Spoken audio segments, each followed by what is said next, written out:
ಪ್ರಿಯ ವೀಕ್ಷಕರೇ ನಮಸ್ಕಾರ. ನಮ್ಮ ಹಳ್ಳಿ ಸುದ್ದಿ ಯೂಟ್ಯೂಬ್ ಚಾನಲ್ಗೆ ಆತ್ಮೀಯವಾದ ಸ್ವಾಗತ. ಕರ್ನಾಟಕ ರಾಜ್ಯದ ಪಿಂಚಣಿದಾರರಿಗೆ ಅತ್ಯಂತ ಪ್ರಮುಖ ಸುದ್ದಿ ಇದಾಗಿದೆ. ಹೌದು, ಏಪ್ರಿಲ್ ಮತ್ತು ಮೇ ತಿಂಗಳ ಪಿಂಚಣಿ ಹಣ ವಿಳಂಬ ಯಾಕೆ ಆಗ್ತಾ ಇದೆ, ಇನ್ನು ಯಾರಿಗೆಲ್ಲ ಜಮಾ ಆಗಿಲ್ಲ, ಯಾವಾಗ ಜಮಾ ಆಗುತ್ತೆ, ಇದರ ನಿಖರವಾದ ದಿನಾಂಕ ಯಾವಾಗ, ಹಾಗೆ ಪಿಂಚಣಿ ಹಣ ಈ ಬಾರಿ ಹೆಚ್ಚಳವಾಗುತ್ತಾ, ಹೆಚ್ಚಳ ಆದರೆ ಎಷ್ಟು ಹೆಚ್ಚಳವಾಗುತ್ತೆ, ಹಾಗೆ ಎಲ್ಲವನ್ನೂ ಕೂಡ ನಾನು ಈ ವಿಡಿಯೋದಲ್ಲಿ ಸಂಪೂರ್ಣವಾದ ಮಾಹಿತಿಯನ್ನು ತಿಳಿಸ್ಕೊಡ್ಲಿದ್ದೇನೆ. ದಯವಿಟ್ಟು ವಿಡಿಯೋನ ಮಧ್ಯದಲ್ಲಿ ಸ್ಕಿಪ್ ಮಾಡದೆ ಸಂಪೂರ್ಣವಾಗಿ ನೋಡಿ. ಹಾಗೆ ನಿಮ್ಮ ಜಿಲ್ಲೆಗೆ ಪಿಂಚಣಿನ ಜಮಾ ಆಗಿದೆಯಾ ಅಥವಾ ಇಲ್ವಾ ಕಮೆಂಟ್ ಮಾಡಿ ತಿಳಿಸಿ. ಹಾಗೆ ನಿಮ್ಮ ಜಿಲ್ಲೆ ಯಾವುದು ಎಂಬುದನ್ನು ಕೂಡ ನಮ್ಮ ಕಮೆಂಟ್ ಬಾಕ್ಸಲ್ಲಿ ತಿಳಿಸಿ. ಹಾಗೆ ನಮ್ಮ ಫೇಸ್ಬುಕ್ ಹಾಗೂ ಇನ್ಸ್ಟಾಗ್ರಾಮ್ ಪೇಜನ್ನು ನೀವು ಫಾಲೋ ಮಾಡಿ.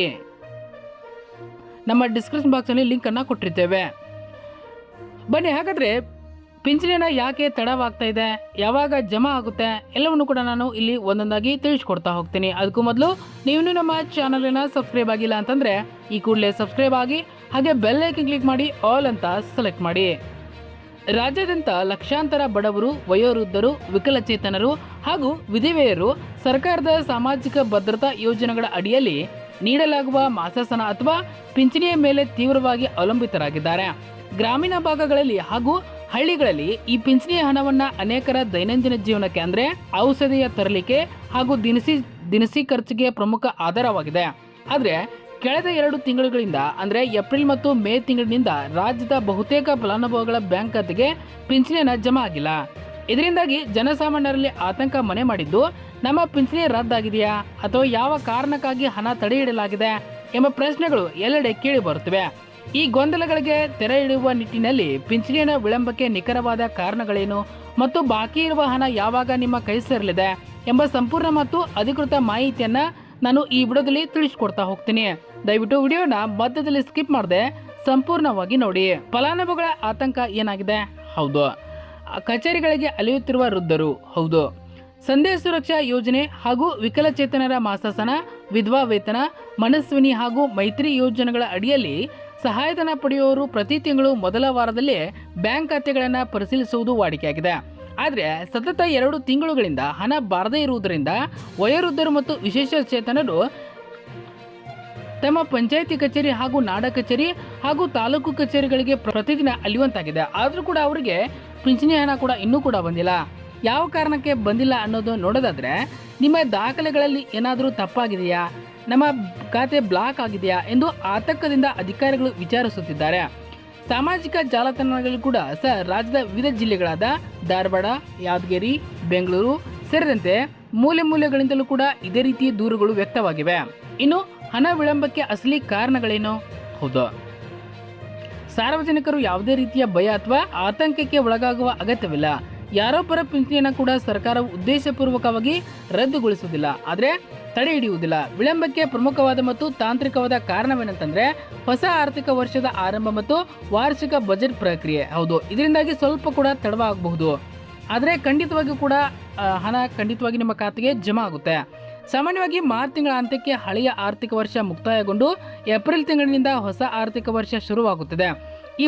ಈ ಹೊಸ ವರ್ಷದಲ್ಲಿ ಸಾಮಾಜಿಕ ಭದ್ರತಾ ಪಿಂಚಣಿ ನಿರ್ದೇಶನಾಲಯವು ರಾಜ್ಯದ ಎಲ್ಲ ಪಿಂಚಣಿ ಯೋಜನೆಗಳಿಗೆ ವಾರ್ಷಿಕವಾಗಿ ಎಷ್ಟು ಅನುದಾನ ಬೇಕು ಎಂಬುದರ ಬಜೆಟನ್ನು ಸಿದ್ಧಪಡಿಸಿ ಸರ್ಕಾರದ ಆರ್ಥಿಕ ಇಲಾಖೆಯಿಂದ ಅನುಮೋದನೆ ಪಡೆಯಬೇಕಾಗುತ್ತೆ.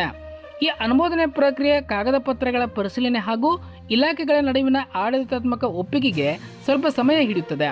ಒಂದು ಬಾರಿ ವಾರ್ಷಿಕ ಬಜೆಟ್ ಪೂರ್ಣ ಪ್ರಮಾಣದಲ್ಲಿ ಬಿಡುಗಡೆ ಆದರೆ ವರ್ಷದ ಉಳಿದೆಲ್ಲ ತಿಂಗಳುಗಳಲ್ಲಿ ಯಾವುದೇ ಅಡೆತಡೆ ಇಲ್ಲದೆ ನೇರವಾಗಿ ಫಲಾನುಭವಿಗಳ ಖಾತೆಗೆ ಡಿಬಿಟ್ ಮೂಲಕ ಈ ಹಣ ಜಮಾ ಮಾಡಲಾಗ್ತಾ ಇದೆ.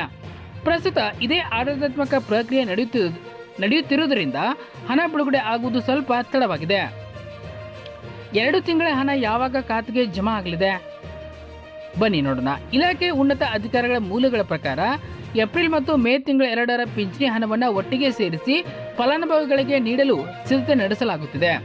ಬಜೆಟ್ ಅನುಮೋದನೆ ಪ್ರಕ್ರಿಯೆ ಬಹುತೇಕ ಅಂತಿಮ ಹಂತದಲ್ಲಿದ್ದು, ಇದೇ ತಿಂಗಳ ಅಂದರೆ ಮೇ ತಿಂಗಳ ಅಂತ್ಯದ ಒಳಗೆ ಎಲ್ಲ ಫಲಾನುಭವಿಗಳ ಖಾತೆಗೆ ಬಾಕಿ ಇರುವ ಸಂಪೂರ್ಣ ಹಣ ಜಮಾ ಆಗುವ ವಿಶ್ವಾಸವಿದೆ. ಆದ್ದರಿಂದ ಫಲಾನುಭವಿಗಳು ಪ್ರತಿದಿನ ಬ್ಯಾಂಕ್ ಅಥವಾ ಸರ್ಕಾರಿ ಕಚೇರಿಗಳಿಗೆ ಅಲೆದಾಡಿ ತಮ್ಮ ಆರೋಗ್ಯವನ್ನು ಮತ್ತು ಸಮಯವನ್ನು ಹಾಳು ಮಾಡಿಕೊಳ್ಳುವ ಅವಶ್ಯಕತೆ ಇಲ್ಲ. ನಿಮ್ಮ ಖಾತೆಗೆ ಖಂಡಿತವಾಗಿಯೂ ಕೂಡ ಈ ಹಣ ಬರಲಿದೆ. ಇದರಲ್ಲಿ ಎಚ್ಚರಿಕೆ ಏನಪ್ಪಾ ಅಂತಂದ್ರೆ, ನಿಮ್ಮ ದಾಖಲೆಗಳಲ್ಲಿ ಏನಾದರೂ ತಪ್ಪುಗಳಿದ್ರೆ ಹಣ ಬರುವುದಿಲ್ಲ. ಹೌದು, ಸರ್ಕಾರದಿಂದ ಹಣ ಬಿಡುಗಡೆ ಆದರೂ ಕೂಡ ಕೆಲವರ ಖಾತೆಗೆ ಮಾತ್ರ ಹಣ ಬರುವುದಿಲ್ಲ. ಇದಕ್ಕೆ ಮುಖ್ಯ ಕಾರಣ ಅವರ ವೈಯಕ್ತಿಕ ದಾಖಲೆಗಳಲ್ಲಿರುವ ತಪ್ಪುಗಳು. ಇತ್ತೀಚಿನ ದಿನಗಳಲ್ಲಿ ಸರ್ಕಾರವು ಆಧಾರ್ ಕಾರ್ಡ್ ಅನ್ನು ಕಡ್ಡಾಯಗೊಳಿಸಿದ್ದು, ನಿಮ್ಮೆಲ್ಲ ದಾಖಲೆಗಳು ಒಂದಕ್ಕೊಂದು ತಾಳೆ ಆಗುವುದು, ಮಿಸ್ ಮ್ಯಾಚ್ ಆದರೆ ಹಣ ಜಮಾ ಆಗುವುದಿಲ್ಲ. ಆದರೆ ಒಂದಕ್ಕೊಂದು ತಾಳೆ ಆಗಬೇಕು.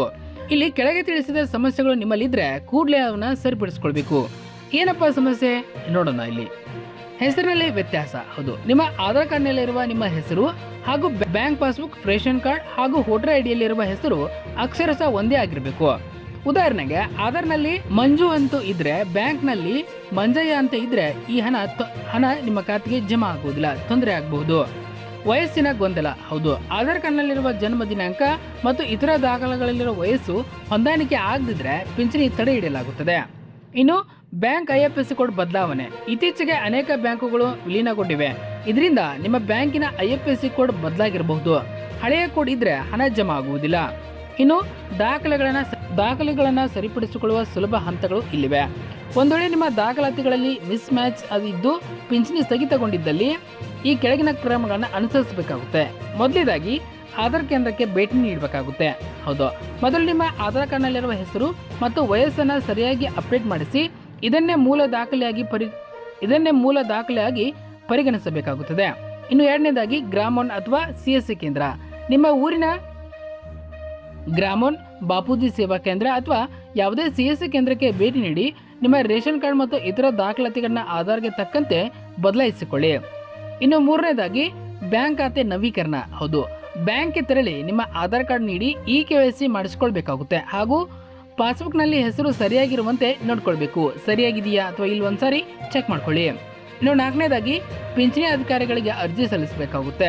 ಈ ಎಲ್ಲ ತಿದ್ದುಪಡಿಗಳು ಮುಗಿದ ನಂತರ ಸರಿಯಾದ ದಾಖಲೆಗಳ ಜೆರಾಕ್ಸ್ ಪ್ರತಿಯನ್ನು ತೆಗೆದುಕೊಂಡು ನಿಮ್ಮ ನಾಡ ಕಚೇರಿ ಅಥವಾ ತಾಲೂಕಿನ ತಹಸೀಲ್ದಾರ್ ಕಚೇರಿಯಲ್ಲಿರುವ ಪಿಂಚಣಿ ಶಾಖೆಯ ಅಧಿಕಾರಿಗಳಿಗೆ ನೀವು ಅದನ್ನ ಅರ್ಜಿಯನ್ನು ಸಲ್ಲಿಸಬೇಕಾಗುತ್ತೆ. ಅವರು ಕಂಪ್ಯೂಟರ್ನಲ್ಲಿ ನಿಮ್ಮ ಮಾಹಿತಿಯನ್ನು ಮರುಪರಿಶೀಲಿಸಿ ತಡೆ ಹಿಡಿಯಲಾಗಿದ್ದ ಪಿಂಚಣಿನ ಪುನಃ ಚಾಲ್ತಿಗೆ ತರುತ್ತಾರೆ.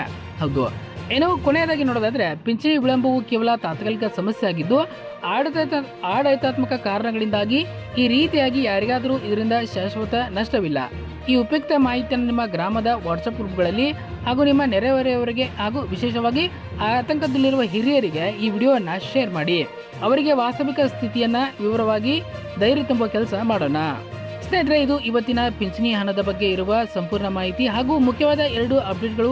ಈ ಮಾಹಿತಿ ನಿಮಗೆ ಇಷ್ಟ ಆಗಿದ್ರೆ ಹಾಗೂ ಉಪಯೋಗವಾಗಿದ್ರೆ ಈ ವಿಡಿಯೋನ ನಿಮ್ಮ ಸ್ನೇಹಿತರಿಗೆ ಹಾಗೂ ಪರಿಚಯದವರಿಗೆ ಹಾಗೂ ವಿಶೇಷವಾಗಿ ಪಿಂಚಣಿ ಪಡೆಯುತ್ತಿರುವ ಹಿರಿಯ ನಾಗರಿಕರಿಗೆ ತಪ್ಪದೇ ಶೇರ್ ಮಾಡಿ.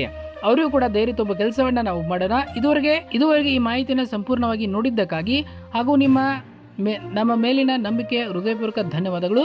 ಹಾಗೂ ಮುಂದಿನ ಅತ್ಯುತ್ತಮ ಸುದ್ದಿಗಾಗಿ ಈ ಚಾನೆಲ್ ನೋಡ್ತಾ ಇರಿ, ಸಬ್ಸ್ಕ್ರೈಬ್ ಆಗಿ. ಧನ್ಯವಾದಗಳು.